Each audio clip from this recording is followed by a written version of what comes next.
Global skill development mission में आपका स्वागत है। Okay, I want to introduce you to something inside the layers panel called blending modes.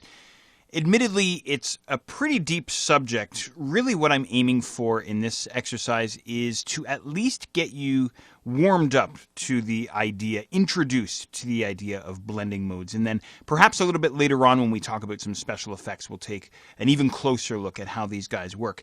If you asked me to define what the heck a blending mode is, I'd say it's a special effect applied to a layer. If you want the actual technical definition of what a blending mode is, here it is.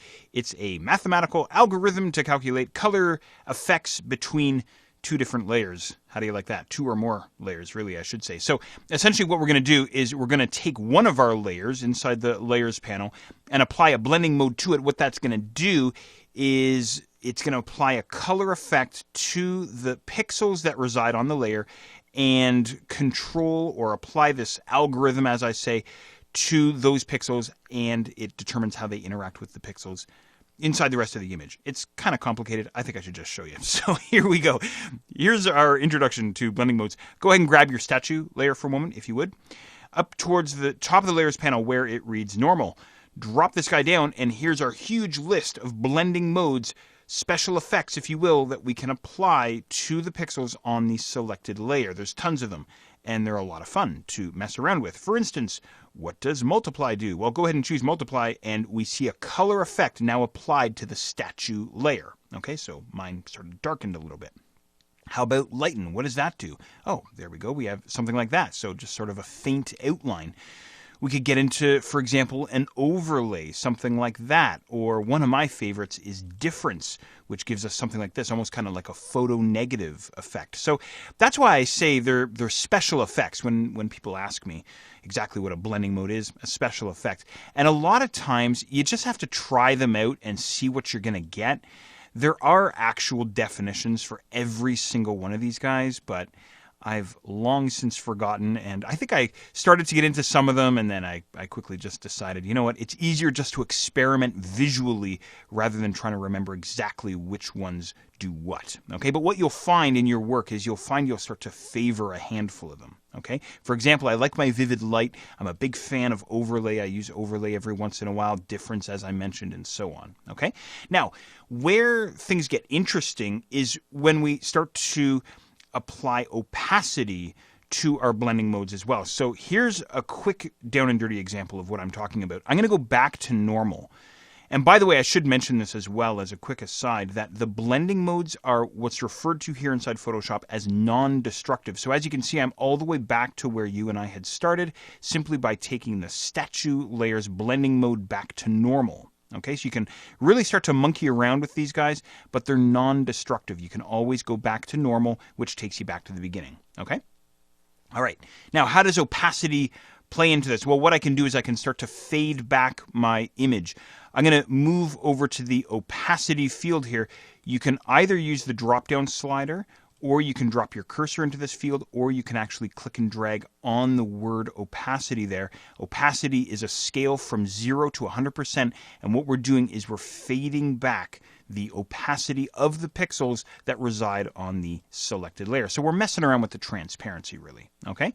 Now, where it gets interesting, and this is what I was leading to just a few minutes ago, is we can monkey with the opacity and the blending mode simultaneously. So this is what normal and 73% looks like. It looks something like that. But what I could do is I could say, all right, let's try another blending mode, perhaps vivid light, something like this, and let's see what vivid light looks like maybe down around 40% or maybe up to 50%, something like this. Okay?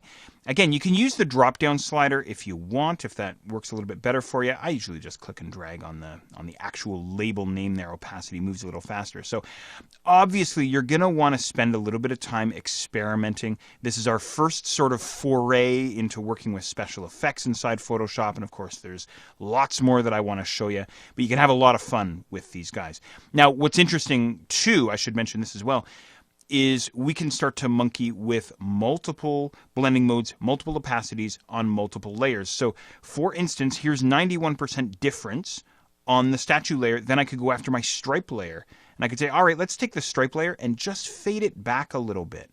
So all I'm going to do is I'm simply going to adjust his opacity maybe down to about 75% or so, something like that. So now I can see part of the layers beneath the stripe layer through the content of that layer, if that makes sense. Okay? So you can have a lot of fun with this stuff. All right?